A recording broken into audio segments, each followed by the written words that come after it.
we have been tracking mass protests that have swept across the nation of Israel in response to current Prime Minister Netanyahu's attacks on the independent judiciary there. It's a fairly complex situation, so we wanted to get in an expert who has been following this closely to break down exactly what is happening. So we're happy to welcome back to the show Ken Roth. He is the former executive director of Human Rights Watch. Great to see you, Ken. Good to see you, sir. Good to be back. Thank you. So just to set up a little bit of the context here, guys, let's go ahead and put this element up on the screen to give you a sense of how widespread these protests have become. Axios reporting that they have actually spread to the Israeli military, which is, in my eyes, quite extraordinary. So can you just start with the basics here, Ken, of what Netanyahu is trying to do and why there has been such resistance to it? Okay, well, Krystal, maybe a good place to begin is to explain, this may be too basic, but, why do you care about an independent judiciary? And, I think there's a temptation in a democracy to think, oh, democracy means elections. Democracy means majority rule. And obviously that's an essential element of democracy, but that's not sufficient. Democracy also means that the majority is limited by your rights. The government can't do anything. They can't censor you. They can't throw you in prison. There's certain things it can't do. And we depend on an independent judiciary to uphold those rights. We also depend on an independent judiciary to make sure that government officials are subject to the law. That means the rule of law. So you can't have, a president or a prime minister steal or, commit crimes. They too are subject to the law. So these are essential elements of democracy. And that's why people are so exercised about what Netanyahu is now trying to do. He leads a very far-right coalition, including, people who were considered, just beyond the pale a few months ago, and now are ministers. So this is, an extreme government. Netanyahu was desperate to put it together because he himself is trying to avoid corruption charges. And he thought the best way to do that would be to become prime minister again. That meant he had to have a majority in the Knesset. And he now has a majority of 64 seats in the 120-member Knesset. So that's the backdrop. Now, he is proposing in this bill to take two important steps that would undermine the ability of the judiciary to ensure that the government respects rights and abides by the rule of law. One is that he's proposing that the Knesset, the parliament in Israel, could simply overturn any court ruling by a simple one-vote majority. And so you can imagine, courts saying, no, you can't pass this law because that would be undermining freedom of expression. Or you can't pass that law because that would be discrimination. And the Knesset would say, tough, we're just going to vote, it could be 61 to 59, and we're going to overturn your ruling. So that, is basically destroying the concept of judicial review. It's saying that the Supreme Court does not have the power to enforce rights or to uphold the rule of law. And then on top of that, Netanyahu is trying to change the way that judges are selected for the Supreme Court. Currently, there's a committee of 9 that proposes appointments, and 5 of those 9 people are not members of the government. So there's a good degree of independence here. They're either judges or members of bar associations, and this is a way to, again, ensure that the government just doesn't stack the court with people who are going to then vote in favor of the government. Netanyahu wants to change that. He wants to have his appointees make up a majority of this appointing committee so that he can gradually change the composition of the court to one that would be more attuned to what he's trying to do. Yep. So, Ken, how does this map onto U.S. relations? I understand that it has disrupted the visit of Secretary Austin. How is the Biden administration reacting to this, and how is this going to change the foreign political situation vis-a-vis our relationships and the world's relationship with Israel? Well, what everybody is worried about is that, if in fact you have this far-right Netanyahu government, unfettered by the rule of law, unscrutinized by an independent Supreme Court, it could do whatever it wants.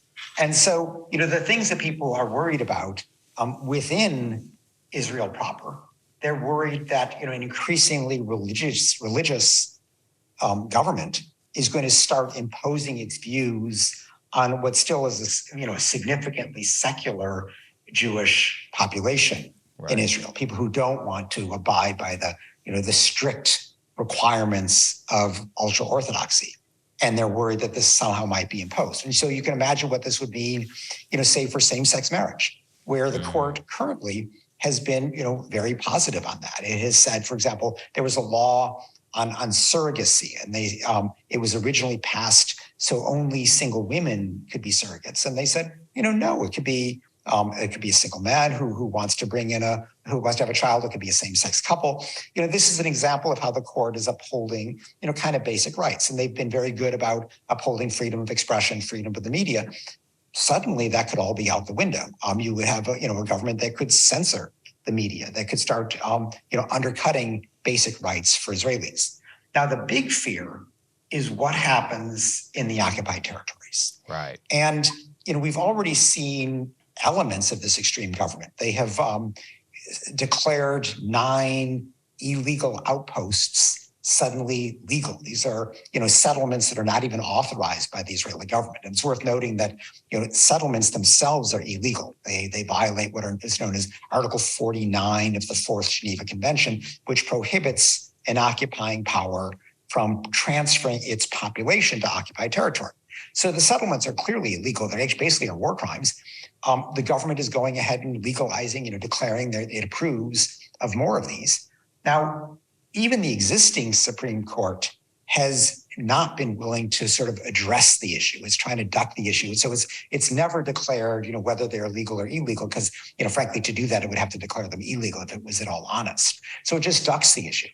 But the fear is that Netanyahu now could try to, annex broad parts of the West Bank. It could, just kind of expand Israel's boundaries into the occupied territory, and that there'd be no court to stop that. So these are the kinds of things that would have, a dramatic impact on Israel's standing in the world, and certainly on U.S.-Israeli relations, where, the United States, in fact, just recently, Antony Blinken, the Secretary of State, tried to negotiate a 6-month pause in these kinds of actions. And within days, Netanyahu had flouted it by proceeding with this plan with respect to these 9 outposts. Wow. So, this is a government that needs to be scrutinized. You need an independent Supreme Court. And if that is gone, who knows where it's going to go?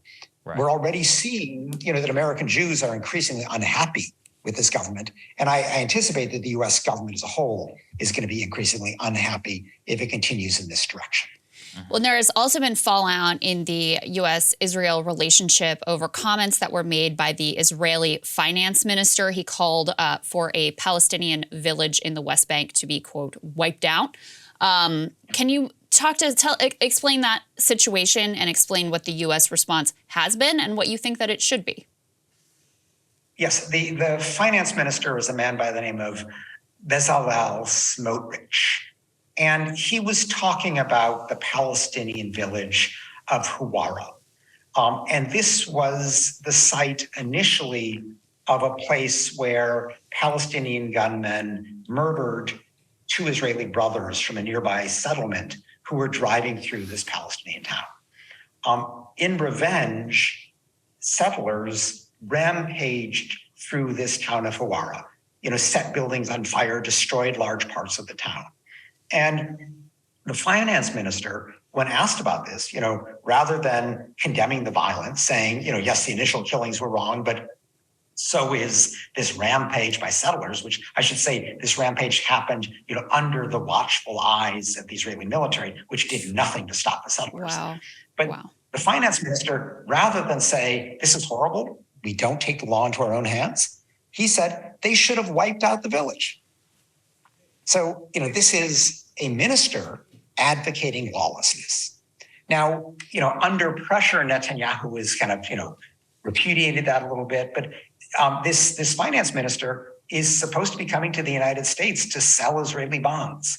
And it's not clear at this point whether the U.S. government is going to give him a visa, whether he's going to be allowed to come. He's already clear that he's not going to get any official meetings. But this is the kind of extremism that now populates the senior positions in the Netanyahu government. And it highlights all the more why we need an independent Israeli Supreme Court if these people are just not going to run rampant.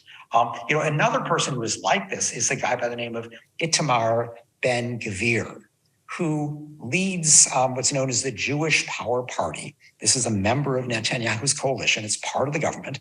And he's already been convicted, criminally convicted, of supporting a terrorist group and of racist incitement. And now he's in the government. He's got a seat in the Knesset as part of Netanyahu's majority. So this is what we're dealing with. And what this is, frankly, many people think this is really about behind the scenes is Netanyahu trying to avoid prison.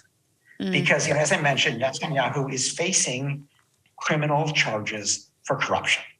The case is proceeding. And one thing that people fear if he pushes through this, this undermining of the Supreme Court's independence is that he could then get his majority in the Knesset to pass a law saying, for example, you can't convict a sitting prime minister, or a sitting prime minister can't be removed from office, or something like that. The existing Supreme Court would probably say, no way, that's wrong, and might overturn it. But if the Supreme Court has been eviscerated, if the Knesset can just overturn the Supreme Court's ruling by one vote, none of this means anything. Netanyahu then, has his get out of jail card forever. And Ken, so this is. Lastly, just to sort of circle back to where we started this, where we're talking about how these protests have even rocked the Israeli military, which is quite extraordinary. How widespread is it your sense that these protests actually are? Where is the population of Israel with regards to what Netanyahu is trying to do with regards to the judiciary? And does he care? I mean, will that pressure cause him to change course? Well, there have been huge demonstrations, hundreds of thousands of people, which in a small country like Israel, I saw a calculation that said that would be as if, 8 million people took to the streets of the United States. So these are really big demonstrations. Now, does Netanyahu care? If somehow these demonstrations, forced a member of his coalition to step down and he suddenly lost power, yes, he would care about that. But this is a really far-right coalition. They seem to determine to go ahead. And it's not clear, what domestically can stop this. That's where pressure from the United States matters so much. And, the U.S. government has a terrible record of criticizing Israel. Just recently, the UN Security Council was considering a resolution condemning the illegal settlements. And the U.S. State Department negotiated so that it could be turned into a mere presidential statement, which is non-binding, because they just always try to soften criticism of Israel and didn't want to have to, veto the embarrassment of vetoing a resolution at the Security Council. So, the Biden administration has been horrible about criticizing Israel. Now, they're becoming a bit more outspoken about this effort to undermine the judiciary. But this is, really just the tip of the iceberg because, of course, what goes on day to day is very severe repression in the West Bank, East Jerusalem, and Gaza. And that barely gets mentioned from the Biden administration. Yeah, I think that's all really well said. Thank you so much for taking some time to lay all of this out for us because it's extraordinarily important. Thank you so much, Ken. Thanks for having me. Absolutely. Our pleasure. Hey guys, ready or not, 2024 is fully upon us now, and Saagar and I have been brainstorming ways that we can really up our game for this critical election. Yeah, we rely on our premium subs to expand our coverage, to add staff, to upgrade the studio. We just want to give you the best independent coverage of this election, which is possible. So if you can help us out, become a premium subscriber today, breakingpoints.com, or the link is down here in the description video. It really means the world to us, and if you like what we're all about, this is the best possible way to keep us 100% independent, working only for you.